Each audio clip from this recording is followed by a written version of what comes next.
Today, 8 more life hacks for record collectors brought to you by viewers like you. Be right back.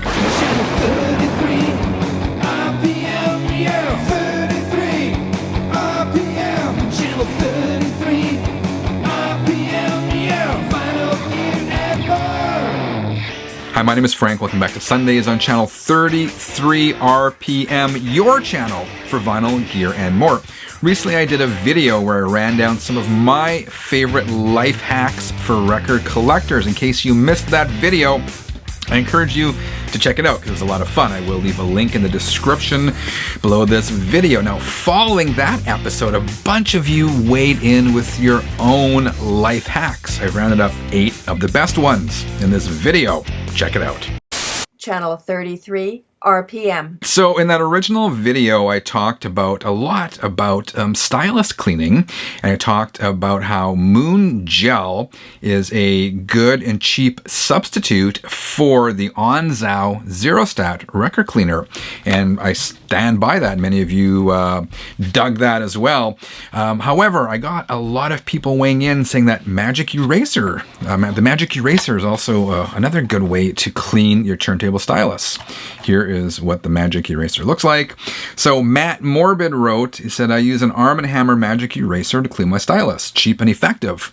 And Brandon, Mr. Hall of Fame, wrote, great tips. Another one that works well for cleaning the stylus is the Magic Eraser. Normally used for basic household cleaning, but it grips dust well off your stylus. So I got this at the dollar store. It's like $1 or $2 and you get a couple of them. And the way this works, I did try it, and it does work. Basically, the Magic Eraser is basically like this sponge, and you put it down on your turntable platter or beside the platter, and using your tone arm lever, gently lower the tone arm onto here, and make sure your stylus gently falls onto the Magic Eraser. Do it 3-4 times, and it turns shiny and clean and removes the dust. So that does work. I encourage you to check that out. Thanks, guys, for the tips. Much appreciated. Here was a neat tip that came from Geo the Dude. He says, instead of using Moon Gels, you can use those vending machine sticky hands. They are literally the same thing. They have these vending machines or these games, these claw games that kids play, and they have these sticky hands in them. So I have not tried that one out, but it definitely sounds like something worth exploring. On the same topic, I got this one from Lawn Boy Freak. And Lawn Boy writes, instead of the Moon Gels, I go to the dollar store around any holiday and buy a package of window cling decorations for $1. So presumably you use that the same way as the Moon Gels. You guys know what I'm talking about when we talk about the window cling decorations. You get these at Christmas, you get these at Halloween, and during other holidays, and you literally just stick these things to your window and then dispose of them pretty much after the holiday is done. So, Lawn Boy, thanks for the tips. This next one comes from viewer Greg J. And he recommends, well, I'll just read his comment. He says, hi Frank, another hack for cleaning the stylus, blue tack. No kidding. Peter Lederman, the soundsmith inventor and CEO, states it's the best way to clean the stylus very carefully. It works better than the Onzao Zero Dust. And a couple other viewers mentioned the blue tack technique as well.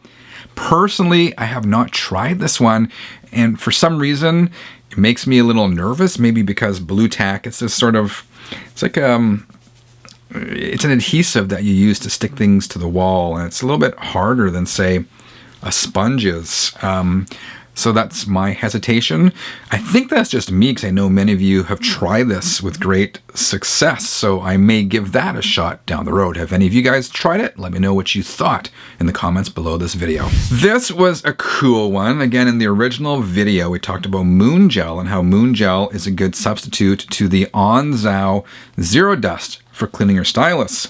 Andy wrote, and he said, those Moon Gel pads fit perfectly in Listerine breath strip packs. I bought the generic Walmart breath strips and did this. Check out this picture.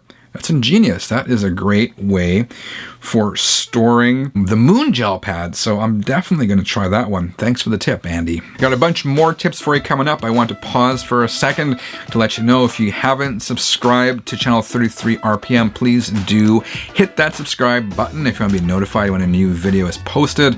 Also hit the subscription bell. I post a new video pretty much every single Sunday. In that original video, I also talked about transporting records and the fact that the small boxes from U-Haul fit records perfectly and they are cheap. Now, many of you weighed in with your alternatives to those U-Haul boxes for transporting records. This first comment, I hope I don't mess this handle up, comes from Polly Petulous. And Polly writes, when it comes to moving a record collection, it's hard to beat 99 cents per box. He's referring to those U-Haul ones. Except for picking up French fry boxes from McDonald's. I never would have thought of this. He says they are also the perfect size for LPs, super durable, and most McDonald's are happy to give you a few dozen or more. Honestly, the best thing I've gotten from the Golden Arches in ever. Funny story, not funny story, but a real life story. That was my first job when I was 15, was working at McDonald's. I was there from 15 to 18. And I remember those French fry boxes. I never once thought of using them for records, but Polly says they do fit perfectly. So if you have a hookup at Rotten Roddy's, that may be worth pursuing. Check it out. This one comes from Minister of Darkness, and he has another tip for transporting records, another alternative to those U-Haul boxes. He says, for transporting records, I still prefer to use liquor store boxes. He says those U-Haul boxes filled to capacity weigh a ton. I can attest to that. They certainly do. He says that's fine if you have a dolly or a hand truck, but taking them up a flight of stairs is too much for this old man's back. He says he has found that the 1.75 liter boxes, generally vodka boxes, are the perfect size for records. He says other liquor boxes work just as well, but may not be the right height. Next time I have to move, I might have to hit the local liquor store and see what kind of boxes I can get. Awesome tip. Thanks so much. This is another unique one from Dan Martinez. Mr. Martinez says, FYI, I use pipe insulation from Lowe's. Lowe's is a home improvement warehouse. He says he uses that to place in the inside of his record shelves. Then all the albums are lined up in the front. Cheap and easy to cut and protects the vinyl outer sleeve. So in the back of my record shelves, I actually have 1x3s that I have fastened to the back of them so the records don't go beyond the back of my shelves. But this is a cool one too, where you take the pipe insulation and you kind of put it on the shelf. So that stops your records from falling off the back. Good tip. Who did that come from? Dan. Good tip, Dan. Thanks so much. Right, this next one comes from Tom Fergus, and Tom is talking about fixing warped records. He says, I may have mentioned this before, but it's a good idea to remember. If one has a record that has become warped, there is a simple hack to flatten it out. Get 2 panes of glass and sandwich the record between them in a protective sleeve, of course. Then either set it out in the sun on a warm but not hot day, or use a blow dryer to warm up the glass and the disc a bit, but not too much. Let it sit for a day or two and the record should be flattened out. I have heard about this technique, and I've heard people saying they've had really good results using this technique. Some people use glass, but you can also use the sort of those plastic sheets. The name of them escapes me. It's like thick plastic, but that works as well. So cool tip. Thanks, Tom. In the last video with my life hacks, I also talked about making homemade record cleaning solution, and several of you weighed in on that. So what do we have here? We have Sack Blabbeth Forever. He said, I enjoyed the video, but I spent the last 2 months trying to find a bottle of rubbing alcohol. Since the lockdown, that has disappeared off the shelves. Technically, I used isopropyl alcohol, 99% if you can find it, and you mix that with water in a spray bottle, and that's the the basic ingredient for the record clean. You can also add a bit of a wetting agent. I use PhotoFlow. But I have heard other people mention this as well, that rubbing alcohol, isopropyl alcohol in particular, has been hard to find during the current situation. And for sure, I can see that happening, but hopefully that gets restocked and back on the shelves in a little while. On that same topic, Mark Tupin weighed in. He said, Frank, I like your channel, but in pandemic times, rubbing alcohol is very hard to find and it should be used for a better purpose than cleaning records. Fair enough. But my hope is this video continues to live on after this current world situation is over. And we also got this comment from Tony. He says, great video. I have a question about the cleaning solution mix. I've seen others who use a 3/4 isopropyl alcohol to 1/4 distilled water mixture.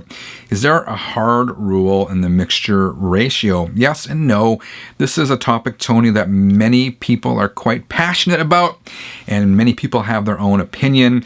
In mine, I fill a spray bottle up and I fill it mostly with distilled water with like 4 tablespoons of alcohol maybe. Some people say that even that is too much. Other people say it's not enough. 3/4 alcohol, rubbing alcohol to 1/4 distilled water, that seems like a lot of rubbing alcohol to me. I have heard it the other way with 3/4 water to 1/4 isopropyl alcohol. I'm not sure if that's what you meant, but that is a common formula. I hear quite a bit about, and a lot of people saying it works well for them.